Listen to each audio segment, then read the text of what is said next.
sound minutes. Let me know when it starts. It'll start the moment you start speaking. Yeah. Ah, okay. Okay. Hello, everybody. Madame the President and Toastmaster fellows. Okay, so today I choose the knowledge transfer as my topic, and you're going to wonder, why did I choose knowledge transfer? It's such a basic topic, especially at work.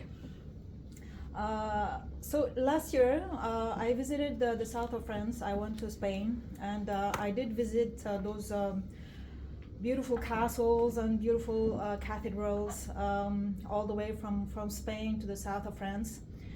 And those constructions, they are really mind-blowing. I kept on wondering right after when I came back on how they built those constructions. And I mean, I did a lot of research. I read, I don't know why this time, I know it's not the first time I'm visiting castles or beautiful constructions, but this time it really bonded with me, and I decided to find out how they built those marvels of constructions. And after so many researches and so many time that I spent in every corner of the net, on websites, etc., whatever I could find, I ended up concluded that first, they are not built by human. I'm totally convinced.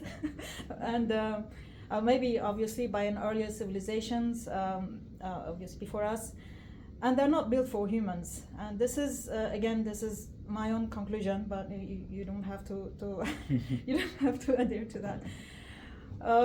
So I know it's a bit shocking, but I couldn't find any guideline. There's no archives left. There's no I'm going to say reports or any design. There's no step on how they built it. We don't know. We just don't know how they have been built, and mostly we don't even know for what purposes, because you know, we don't build those anymore, and you cannot obviously conclude that they had built all those constructions with just chisels and hammers. It just doesn't fit into our mind today. So some pieces of those monuments look even mysteriously designed for unknown purposes, which we yet have to discover, and we certainly don't know how to replicate them, because we have no explanation on the usage of those monuments, except obviously to shelter us. You could see, for instance, those beautiful domes. Obviously, we don't build those domes anymore. There are intricate geometrical symmetry. You can find huge windows. You're like, okay, we're small human beings, so why do you need all those huge windows? You have majestic doors, which are like 5 times the size of any human beings. There are underground windows. You can find underground doors. Like, why did they do that? and you can also find some water canalization under castles and cathedrals. And you wonder why did they build, first of all, some water canalization under those big castles? So I don't think that they were designed for some aesthetic purpose, but I'm convinced that they had a specific functional usage, which we have lost the user guideline. We have lost the operating mode, or any guideline to on how to use them, at least. I mean, today we use them to shelter and have it for us only. If only they had left some user guideline, easy to find, resilient through ages, obviously, and easy to interpret also, so across generation, maybe we would have been able to decipher the mystery of those marvels of construction. Obviously, I assume that no one else had found it and kept it for themselves. Yeah. Okay. So that was hundreds of years ago. So maybe a lost civilization before us vanished with some advanced knowledge. We don't know. But in our scale of life, so today, what do we do to ensure that our memory, our experience, knowledge are preserved? We tend to rely on the digital support to preserve what we know today. And obviously everything we know is currently digitalized. In data center, clouds, whatever you name it. But I even hear that some of those data centers are planned to be sent to the orbit. I saw some companies exploring this, and I was like, oh, how could we even do some data centers in the orbit? But it's possible, you know. We are entitled to dream and realize. Start dreaming, and then we get there.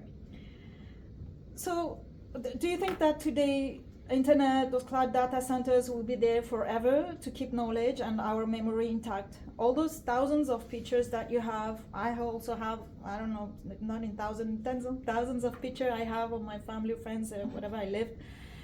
Do you think they'll be there forever? Do you think that power also obviously will be provided also continuously? I personally lived the New York blackout in 2006. Of course, I was at work, and for all of us, you're working like every day here on your screen, and then all of a sudden the power goes off. This was in 2006. I don't know if anybody remembers that. It lasted a couple of days, and then you know, I mean, we were pretty prepared because that was after 9/11, because we already had the big panic of 9/11 already. So like the bank had prepared us so many times on those kind of crises. And the first hours went pretty well. It was quiet and nicely organized. Everyone went down, and we were left to go home. But it becomes quickly chaotic after 10 hours, after 1 day, after 2 days, when you know you cannot buy water, you cannot buy anything. So that's, I mean, luckily for me, at least for my neighborhood, after 2 days, the power came back. So I'm just saying that this scenario happened again. I don't know if you followed last year in Portugal, Spain, and the south of France. I think it lasted 10 hours. It didn't last 3-4 days. After 10-12 hours, the power came back. Yeah, I think. Okay, so I know I'm sorry. I don't want to scare you, but I know this is an apocalyptic scenario. But for those huge marvels of constructions left from the past, without any clue on how to operate them, or even how to replicate them, I believe there has to be like some kind of very dramatic situation that made this whole thing vanished, so that we don't understand anymore the purpose of those artifacts which vanished. It makes me think that we are not immune to those kind of dramatic situation. Okay, before we also face those kind of scenario, God forbid they will not happen, of course that's my wish for everybody. I'll invite you to think about what possibly you can safeguard as knowledge or skill set, what memory you plan to keep for the next generation, or for simply for a wider audience. Well, so I know, I'm quite aware it's not an easy task. That's not something that you have to dedicate some time, you have to choose, etc., etc. But and you may even think that, oh, the authorities are taking care of that. You know, whoever has power and resources, you may think, okay, that's their job to do it, and hope they take care of it. But for you and I, we are like normal human beings. So what do? We don't even know what they keep as knowledge, at least for the next generations. So for myself, I started stockpiling some herbal medicine books to start with.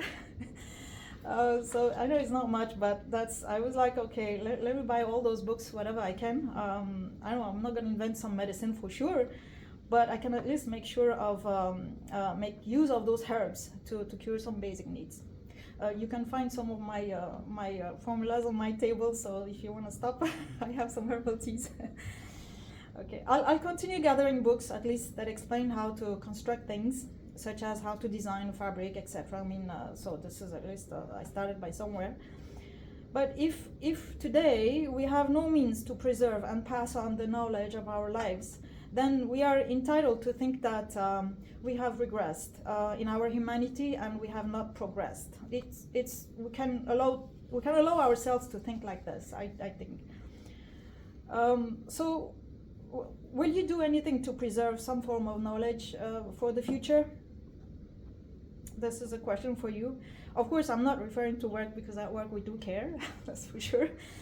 But I don't know if whatever we preserve at work is meant to last centuries. I know we do it obviously at work. So I think I'm done. So will you think about preserving some kind of precious knowledge, at least anything that interests you in your own life? All right. That's it.